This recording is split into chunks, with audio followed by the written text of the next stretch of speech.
sekarang. Dulu ku jahil, sekarang ku dah insaf. Dulu ku menderita, sekarang ku bahagia. Cita-citaku jadi muslim sejati. Dulu ku jahat, sekarang alhamdulillah.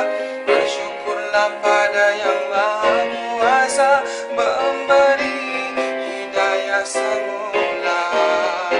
Hidupku dulunya seorang pemabuk pulang malam, selalu lewat sahaja mengejar cita-citaku nan mulia, merosak maruah keluarga.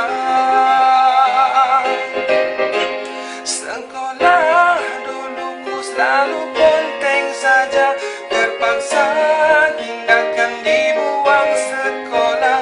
Tetapi Allah yang Maha Kuasa memberi hidayah semula. Aku yang dulu bukanlah yang sekarang. Dulu ku jahil, sekarang ku dah insaf.